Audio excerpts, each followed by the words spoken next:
UFC 301 PANTOJA versus ERCEG takes place this Saturday. Here are my thoughts on the main card. It's kind of a dead card, to be honest with you. I hate that this is the first main card that I'm breaking down this year, or sorry, on my channel, because I just made my channel recently. It's the first pay-per-view I get to break down for you guys, unfortunately. But I'm gonna try and make this as interesting as I can. So let's go through this. Paul Craig versus Kyle Borralho, main card opener. My thoughts. I think Kyle Borralho takes this, right? I just think he's better on the feet. He's more well-rounded, right? He has that takedown defense. He has the grappling skills. I don't think Paul Craig is going to get a fluke submission on him. You know, Paul Craig's one of those guys who just kind of flukes, his way to winning. He submitted Magomed Ankalaev and Jamal Hill, who are two top light heavyweights. He has just wins over them somehow, just by complete fluke. Like, it's just absolutely crazy. Just 1 second. Just a bit of an energy drink. Anyways, yeah, I think just look at the stats, right? Kyle Borralho's landing more per minute and absorbing less, right? Paul Craig is absorbing more than he's landing, right? These are very bad looks, Even in the grappling, right? More takedown defense from Borralho, right? Better than Paul Craig. So I think he can keep it on the feet and just beat away at him to a decision. That's most likely. That's how I kind of see the fight happening. I just see Kyle, punching away, winning unanimous decision, probably like 30-27. Anyways, yeah. So I'm taking Kyle Borralho to win this one. Moving on to Michel Pereira versus Ihor something. I can't expand this one for some reason. I keep trying to click it. It's not expanding. So you're going to have to look at this visual. Anyways, I'm picking... Actually, I want to open up some stats so we can go view matchup here. Yeah, there we go. I'm picking probably Michel Pereira to win. Although I want him to lose. I don't like Michel Pereira. But yeah, I mean, they're landing a similar amount per minute, but Michel Pereira seems better defensively. It seems better in the grappling department, like look at this high takedown defense, 94%. Ihor Potieria looks like he's never attempted a takedown in his life, so that's interesting. Yeah, I'm taking Michel Pereira to win. He has a lot of hype behind him, but I'm praying on his downfall. I hope he does get a loss soon, eventually. But unfortunately, I don't think today is that day, especially because I think Ihor took this fight on short-ish notice, if I'm not mistaken. I might be mistaken, but I think he took it on short notice. And, yeah, I think Michel Pereira is going to win this, unfortunately. I don't like him for personal reasons. Regardless, moving on from Michel Pereira, he's probably going to backflip or do something goofy and then get the win. All good. Moving on, Anthony Smith versus Vitor Petrino. Anthony Smith, listen, on paper, I think Anthony Smith beats this guy. Unfortunately, fights don't occur on paper. They occur on the canvas. They occur in the octagon. So I'm taking Vitor Petrino to smoke Anthony Smith. I don't think Anthony Smith belongs with these top dogs. Vitor Petrino is not necessarily a top dog, but Anthony Smith is washed. That's what I'm trying to say, bro. Anthony Smith, bro, you're washed. It's over, man. Stop talking about on paper, I beat this, I beat that. You don't beat nothing, bro. You get beat brutally. You get brutalized. I mean, look, he's literally, that's over, 1.5 more strikes absorbed per minute than landed. Like, Anthony Smith, you're a human punching bag, right? It is what it is. You're a human punching bag. And let's look at more grappling odds. Ooh, much higher here. Much higher than him, I mean. Yeah, listen. Anthony Smith is going to get brutalized again. He's just going to get beat again. He's not good, bro. He's not good. I don't care if he fought John Jones. I don't care if he, I don't care. I don't care if you're ever in title contention before. I don't care. It's not happening again, bro. Doesn't matter. Moving on to the king of Rio, Jose Aldo. Let's forget about these guys. This is the real main event of the night. Jose Aldo versus Jonathan Martinez. I'm picking Jose Aldo to win this because, first of all, he's the king of Rio. You're fighting out of Brazil, king of Rio. I mean, it's almost, I don't know my words. It's automatically like a booster, That's number one. Number two, Jonathan Martinez is just a leg kicker. All right, bro? He's just a leg kicker. You take that away, he's nothing, bro. He's going to get pieced up, okay? And you are not going to leg kick Jose Aldo to victory. Let me just tell you right now. Jose Aldo will not get leg kicked brutally. He knows how to deal with them leg kicks. That's what I'm trying to say here. If your game plan, this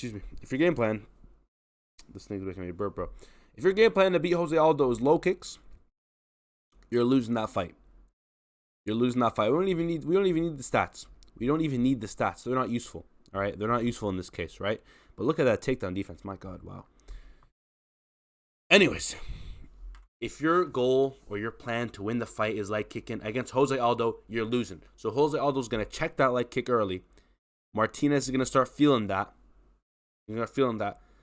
He's gonna say, "I don't want to do that no more. We're done with those leg kicks." Okay. Jose Aldo's gonna start returning fire on his own leg kicks, right in that tattoo right there. He's got a tattoo right on the thigh, asking to be kicked. No worries. He's gonna kick the shit out of Martinez. Martinez is gonna start feeling it, mixing it in with the checks and the kicks. He's gonna start feeling the low kicks, and then boom, he's gonna go high. Martinez, I'm telling you, is just a low kicker. You take that away, he's nothing, bro. Okay, and Jose Aldo is gonna take that away. Moving on to the main event of the night. Pantoja versus ERCEG. Listen, guys, I was thinking, ERCEG is just this new guy in the UFC, right? Like, he's had like 3 fights. Pantoja's looking really good. Why would I pick against Pantoja? That's what I was thinking. But then I was thinking, why use logic? Why use logic? Because on paper, Pantoja wins this fight. On paper, Anthony Smith is the light heavyweight champion. But unfortunately, fights don't occur on paper. It is what it is. So, Steve ERCEG, I'm feeling a Steve ERCEG upset. But I'm not saying by knockout, because let's be real here, guys. 1 second. Steve ERCEG is not a knockout guy. He's got 9% of his wins coming by knockout. I know he flatlined Matt Schnell, but everyone and their mom has flatlined Matt Schnell. I'm serious. I just finished flatlining him like 10 minutes before making this video. Matt Schnell has been knocked out by everyone. So don't let that one knockout fool you, okay? So I'm not picking him to win by knockout, but I'm picking him to win by decision, okay? I think he's gonna just be super technical. Like, I see him training, bro, and I see his fights. He's kind of like technical, right? When Pantoja fights, it feels like he's just kind of pushing at you, Pushing, and it feels like he gets less and less technical as the fight goes on. He starts to get tired of it, It feels like Pantoja, when he fights, is just pure, like, I got that dog in me mentality, and just going up, and he's freaking, like, just the way he kind of walks forward and throws his strikes. It's like, I think ERCEG is good defensively. Is he actually? Okay, he's a little better defensively. Yeah, so I was right about that. I wasn't just talking on my ass. Okay, that's good. I think ERCEG is good defensively. I think he's more technical. I think he's gonna, beat away at Pantoja. Pause. But I think he's gonna, do good on the feet with Pantoja. Essentially, he's gonna trade with Pantoja. He's gonna do well, land some good shots, land some clean shots, block Pantoja's shots, boom, slip, and block the takedowns. I mean, look at this takedown defense, right? He's gonna block those takedowns. And he's going to keep the fight standing. And he's going to put a clinic on Pantoja. And he's going to win a decision 48-47. That's my thoughts. I'm feeling a Pantoja upset. What are the odds on this? Let's just check. They don't even have the odds available. What the hell's wrong with the UFC website? I mean, the fight's in like 2 days. These odds should be out and up on this stupid website, bro. Where are these odds? Regardless, I'm pretty sure, like almost 99% sure, I'm actually 100% certain Steve ERCEG's the underdog. There's no way Steve ERCEG's a favorite in this matchup. That would make zero sense. So I'm picking Steve ERCEG. I'm picking the underdog, bro. I'm feeling this upset. I'm just feeling it, right? Anywho, those are my thoughts on this fight night pay-per-view. Sucks to have this right after 300. Sucks to have this after 299. Sucks to have it after 298, right? It's not people when people shit on this pay-per-view. Everyone's like, oh, you can't compare it to 300. Those are like 1 in a million. Bro, no one's talking about 300, bro. Like, a flyweight main event? Sorry, bro, a flyweight main event? Can we, reiterate that for a second? A flyweight main event.